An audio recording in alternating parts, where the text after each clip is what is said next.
guys, welcome back to my channel. My name is Vivian. Nice to meet you. So, by the way, how are you? No, seriously, how are you doing? I hope you're doing great, but if not, I hope this video makes you feel better. So, though the video just started, it would be great if you could smash that like button, subscribe to the channel because you're going to anyway. I mean, come on. It's me. But also turn on my post notifications because YouTube be bugging and never wants to tell subscribers anything, so be a part of the notification squad. Oh yeah, one more thing. To stay updated on what's going on with the channel, follow V and Lyoko on Instagram and TikTok. So alright, let's get on with the video because I bored you with enough housekeeping. In October, I was minding my own business, procrastinating on my college work, and I stumbled onto this show on Netflix called Grand Army. So I said, fuck school, and decided to spend 8 to 9 hours of my life watching it. It's a phenomenal show. Like, when I say it is one of the best shows that I ever watched, I mean it. And I've watched a lot of TV in my 19 years of existence, so please take my word for it. So the show takes place in the year 2020 in New York City, and mind you, since New York City is so important to the United States, it's a huge target for US enemies. I say this because the show begins with a bomb going off near the school, causing the students of Grand Army, which is the school that they attend, to follow the standard procedures when events like this happen. This bomb is supposed to be a symbol that there will be a domino effect of events in the students' lives where things will never be the same again. So this is the part where I have to say spoiler alert because I'm going to be going into detail about each of the main characters, so I'm giving you a chance now to exit out this video and watch Grand Army. Okay, in 5, 4, 3, okay, they're gone. So there are 5 main characters who we follow throughout the show: Dom, Joey, Jason, Sid, and Layla. So I'm going to start with Dom first because she's my favorite character. Like, Sis and her squad held it down when it came to showing positive black images, and she's Haitian, speaking Creole. Like, we love to see it. And it's not even just the fact that she's Haitian speaking her native tongue, but it's also the fact that she's a first-generation Haitian American, which means that she's giving a perspective that isn't always given, which is molding two cultures, like the culture from your country of origin and the country that you immigrated to. Like, not many people understand the struggles of having to go back and forth from those two things all the time, but that's another video though. Back to talking about Queen Dom. So her protective styles were everything. Let's just have a moment to talk about it. Like, bro, they're so fire. And like, I could never do that. So anyway, she was also in a relationship with a black man. Like, it's not just a black man who wasn't shit. I'm talking about a black man who was ambitious, hardworking. She like helped show the world what black love was, man. So the last thing is that she was incredibly intelligent, hardworking, ambitious, and independent. Like, she was an inspiration. And if you were to watch Grand Army, you would know what I mean. But back to her storyline though. She always sacrifices for her family. Whether it's her time, her energy, or money, she does her thing. In this case, her sister had an accident at work, which caused her to be bedridden for a while. And this means that there is only one income that's coming into the household now, which is Dom's mom's. And Dom's mom doesn't even earn that much. And even with Dom's sister working, they were barely able to pay rent. But Dom could help though. So Dom's mom tells her that she could marry one of her good friend's nephews or godsons or something like that, so that he can obtain a visa. So if Dom accomplishes this, her family gets $10,000, which could help out a lot. But the problem is that Dom is faced with a huge issue, because by this time, her romance with John, the guy I was telling you about, is blooming. Plus, her social life would have to come to a standstill because she's going to be under heavy surveillance by the US government. Because when it comes to situations like this, they already think that the marriage will be a sham. So she's going to have to be super cautious about what she does and who she talks to. So no John, no social gatherings with friends. So you see what I mean? You see why this is a problem? And the fact is that she's willing to sacrifice all that just to make sure that her family's taken care of.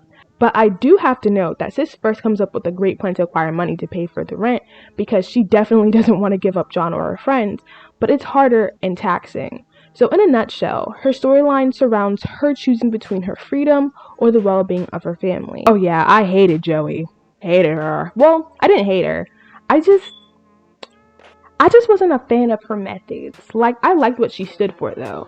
So basically, Joey is a sexually liberated, fun-loving social activist who is way too close and freaky with her friends. Like, that friend group it's something else.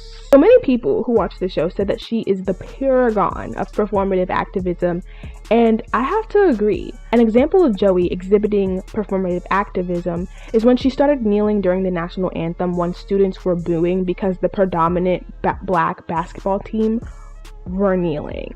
So if she were an ally, like she claimed to be in the show, she would have already known to kneel. I will give her props when she got back at that teacher for dragging her to filth in front of everybody because she was wearing quote unquote revealing clothing. Like, not only did she get back at that teacher, but she also spawned a hashtag Free the Nipple campaign at Grand Army. So I also have to give her props for calling out the racist and sexist ideals that her friends also harbor, and she was educating them. So she's not all that bad, okay? So when it comes to Joey's storyline, right? Though I didn't like the fact that she was way too flirtatious with her friends and I wasn't her biggest fan, she didn't deserve to be raped. Like, her male friends raped her in the back of a fucking taxi. And I was livid when that happened, but like, what happened after the fact was awful. So some people, Layla, didn't believe that Joey was raped just because she was sexually liberal. So basically, they were saying that she didn't deserve justice for this moral crime because she was quote unquote asking for it. And another thing was that her male friends were denying the hell out of it, knowing damn well they invaded her body.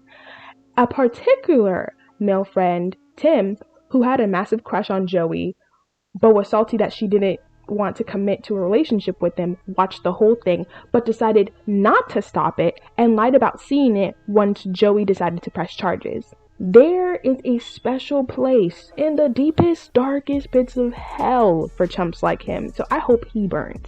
So throughout the show, you will see Joey as she copes with the after effects of being sexually assaulted and the journey throughout the judicial system when it comes to rape cases. I'm sorry, the joke of a judicial system we have in place when it comes to cases like Joey's, because what they did her wrong. They did her wrong. But on a lighter note, though, can we take a minute to appreciate Malik Johnson's smile, though? Like, just him as an individual is... Okay, but back to his character, Jason. So Jason is an aspiring saxophone player who is in love with Coltrane. So he has a best friend, Owen, who also shares his love for Coltrane and the saxophone. But the very significant difference between these two friends is that Jason comes from a privileged middle-class family and Owen comes from a more low-income one. And this is a very important difference to note for later, okay? One day, there was a bomb scare. So it was right after the whole bomb exploded near the school. So all of the students got into their positions, and since Jason and Owen are just two fun-loving guys, you know, they're a little goofy, they decide to fool around during the lockdown. They were even messing with my good sis Dom, yo. Like, they were tossing around Dom's wallet filled with the money she was going to use to have fun with, like, her family. And they accidentally threw it over the ledge down the many, many flights of stairs. So if y'all have never went to a school in New York, you should know that there are many stairs. Like, it should be illegal how many stairs there are. Like, there are too many floors. Now, I've never attended a school in New York myself, but I've had the displeasure of walking up them damn stairs. 0 out of 10 would never recommend to a friend. So Jason and Owen get in trouble for the wallet situation, and it gets categorized under robbery, so they get suspended. Owen gets a harsher punishment because he was the one who took the wallet out of Dom's backpack. He gets suspended for 60 days.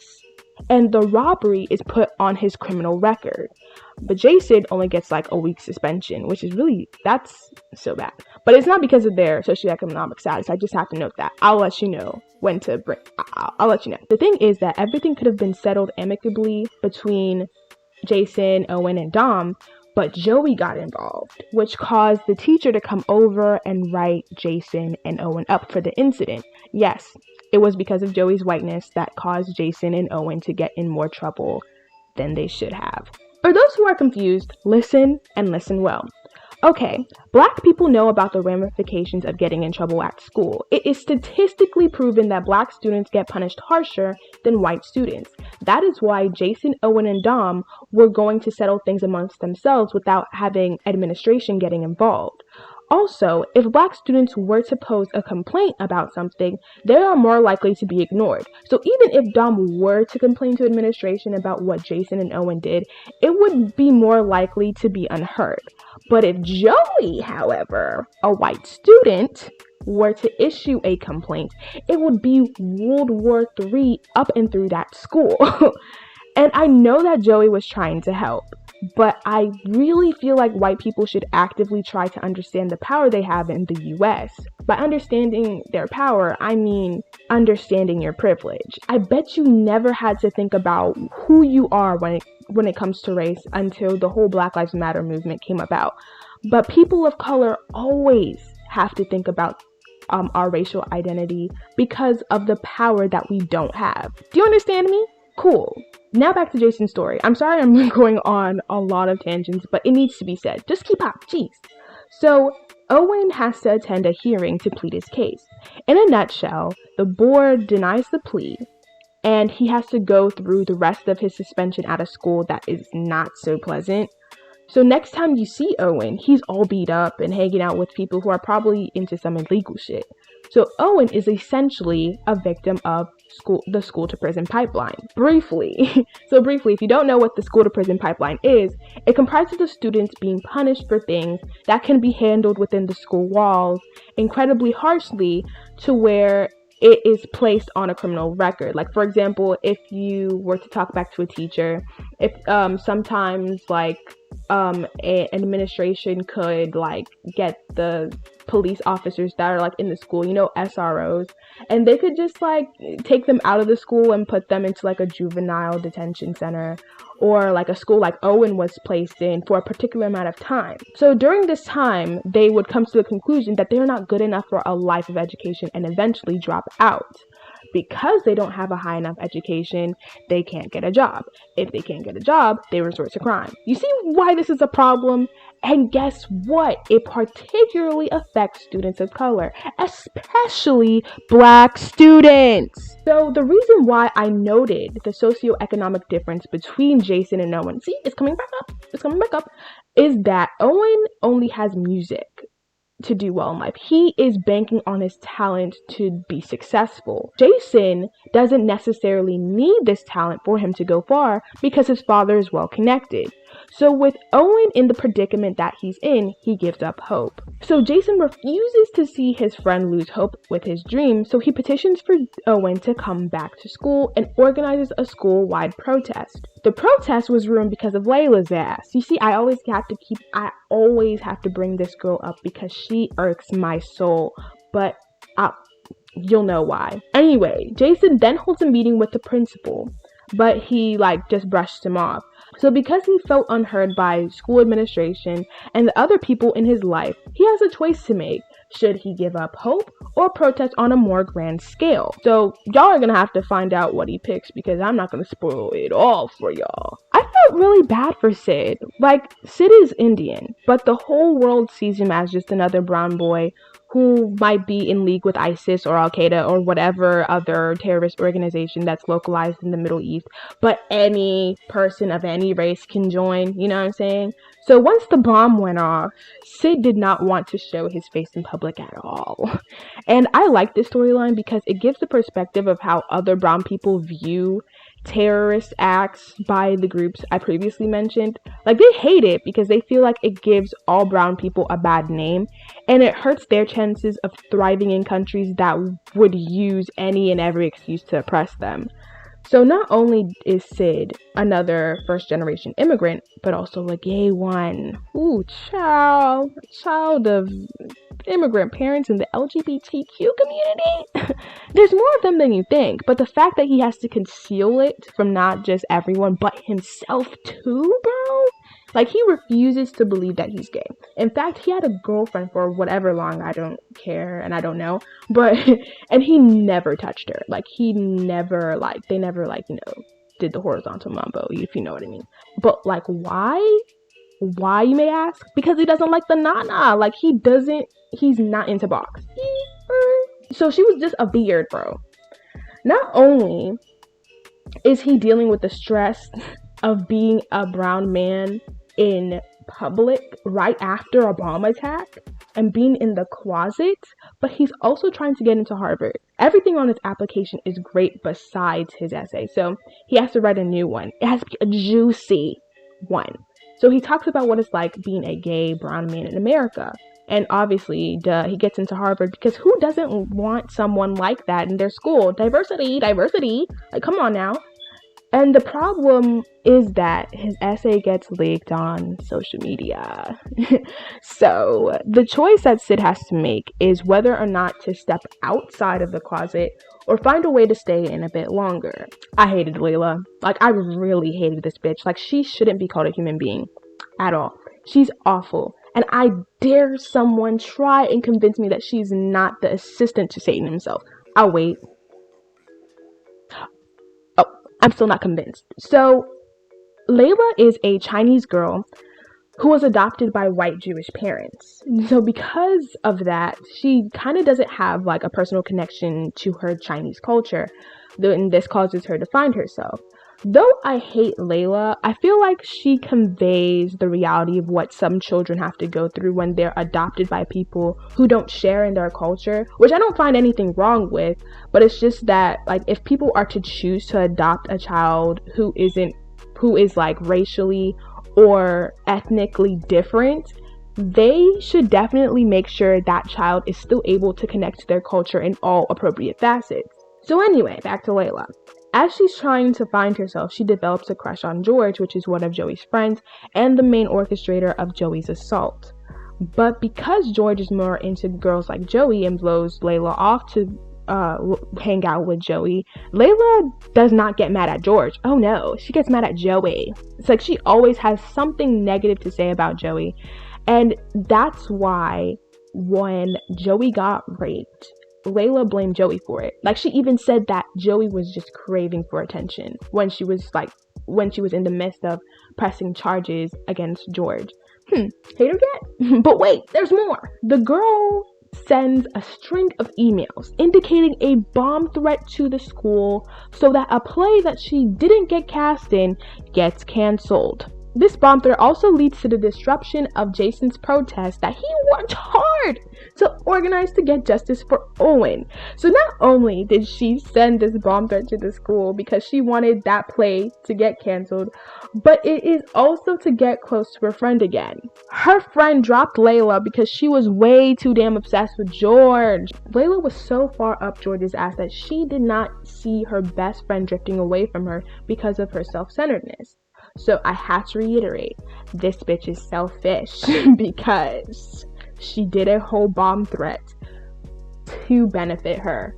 It's crazy. She's psychotic, for real. And then she was just so irritating. Like, she was so self-centered and narcissistic too. Like, she never took accountability for what she does, even though it's so obvious that she did something wrong. One more thing. There were way too many damn cutscenes with her post-apocalyptic zombie art or whatever. Like, it was fucking disturbing. And it was cutting into time that I could have spent bonding over John and Dom, or maybe even seeing Jason's fine ass. Like, you see what I mean? She had too much screen time. Way too much. And people were justifying her behavior because she was a freshman. Like, they were saying, oh, well, when y'all were freshmen, y'all were boy crazy and you're trying to find yourselves too. Like, I mean, yeah, but I wouldn't call in a fucking bomb threat and disrupt people's lives just because I didn't get a damn part. And I definitely wouldn't say that girl deserves to be sexually assaulted just because I resent her for being better than me. Like, that's messed up. But I guess I could see where they're coming from. Like, I think Layla did what she did because it was a desperate move to be heard. Yeah, whatever. I still think she's a bitch though, so who cares? Finally, what y'all have been waiting for. So I watched Grand Army maybe a week after it dropped on Netflix. So obviously there would be articles about it and how it performed and everything. Almost every article that I read about it said that it was a poor imitation of Euphoria. And I was disgusted. Like, mind you, I've never watched Euphoria before, but I knew for sure that it couldn't be true. So a couple weeks ago, I started watching it. At first, I hated Euphoria, and it kind of had something to do with the anger I had because of the Grand Army slander, because no Grand Army slander will be tolerated whatsoever. So there were a couple more things too, like the cringy ass dialogue in some of the scenes, but as I watched Euphoria more and more, I grew to like it. However, I still did not see what these dumb writers were talking about when it came to the similarities they made. Like, they were talking about how since Euphoria had troubled teens in it, Grand Army was trying to copy them. What? Like, every show you see out now has troubled teens up in them. Ma'am, have you not seen Riverdale? 13 Reasons Why, maybe? On My Block? Like, every single coming-of-age show that you see out now on Netflix, Hulu, everything has troubled teens up in there. So I guess there was also, like, the aesthetic. Like, I guess they said that Grand Army and Euphoria's aesthetic was similar. But listen, there's nothing new about that damn aesthetic. Like, Euphoria is not the only show that has that type of aesthetic. So please, take several seats. The last comparison they made was the presence of drugs in the show. That's really funny because, again, Euphoria is not the only show that tackles teen substance abuse. So, like, huh? Is it the presence of social media? Is it also the fact that they're in high school? Like, other than that, what do you have? Like, these are two completely different shows conveying different stories that don't always get told. And for you to be comparing them to each other based on stuff that's present in many other shows you see is incredibly stupid. Like, you're dumb and you have no taste in entertainment. I really need to email these writers because, like, they need to get their eyes checked. And they definitely haven't seen other shows like that are out there too, because if they did, they wouldn't be saying this bullshit. So good day. But that's all I have for this video, y'all. If you made it to the end of the video, you're a real one because it is pretty long. Also, be sure to give this video a like, comment down below your thoughts, and subscribe. You know you want to. Also, turn on my post notifications to be sure you don't miss another upload, and I know you don't want to miss it. Be part of the notification squad, bruh. Come on now. One more thing. Follow me on Instagram and TikTok at @VNLyoko. Let's be friends. Come on. Please. I need more friends. And I'll see you guys in the next video. Bye, y'all.